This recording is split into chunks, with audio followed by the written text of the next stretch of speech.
ഒരാൾക്ക് എല്ലാ സുഖസൗകര്യങ്ങളും ആഡംബര ജീവിതവും ലഭിക്കുന്നത് അവന്റെ അച്ഛൻ പണക്കാരനായതുകൊണ്ട് മാത്രമാണ്. ഇത് സമൂഹത്തിനും നല്ലതല്ല. അതുപോലെ അർഹതയില്ലാത്ത അനാവശ്യമായ പണം നിങ്ങൾ ആരുടെ കയ്യിലാണോ കൊടുക്കുന്നത് ആ വ്യക്തിക്കും നല്ലതല്ല. നിങ്ങൾക്കറിയാമല്ലോ, ആ മനുഷ്യൻ ഉള്ളിൽ നിന്ന് ദ്രവിക്കുകയാണെന്ന്. അറിയാമോ ഇല്ലയോ? അപ്പോൾ നിങ്ങൾ ഒരു രക്ഷിതാവാണെങ്കിൽ, കുട്ടിയുടെ നല്ലതിനാഗ്രഹിക്കുന്ന ഒരാളാണെങ്കിൽ, എന്തിനാണ് നിങ്ങൾ അവന്റെ കയ്യിൽ സൗജന്യമായി പണം വെച്ചു കൊടുക്കുന്നത്? അവനെ അധ്വാനിക്കാൻ അനുവദിക്കൂ, ഒന്നും കൊടുക്കരുത്. ആത്മാഭിമാനവും അന്തസ്സുമുള്ള ഏതു കുട്ടിയും അത് സ്വയം നിരസിക്കും. അവൻ പറയും, ഞാൻ എടുക്കില്ല, ഇതെനിക്ക് ശരിയായി തോന്നുന്നില്ല. ധൈര്യമുണ്ടോ? നിങ്ങൾ എനിക്ക് നല്ല വിദ്യാഭ്യാസം നൽകി, നിങ്ങൾ എനിക്ക് നല്ലൊരു ലാളന നൽകി, നിങ്ങളോട് എനിക്ക് ബഹുമാനമുണ്ട്, കടപ്പാടുണ്ട്. ഇനി അച്ഛ, അമ്മേ, എന്നെ സ്വന്തം കാലിൽ നിൽക്കാൻ അനുവദിക്കൂ.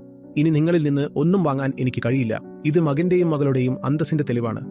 നിങ്ങളുടെ കുട്ടികൾക്ക് അങ്ങനെ പറയാൻ കഴിഞ്ഞാൽ നിങ്ങളുടെ വളർത്തൽ നല്ലതായിരുന്നുവെന്ന് അതിൽ നിന്ന് തന്നെ തെളിയും.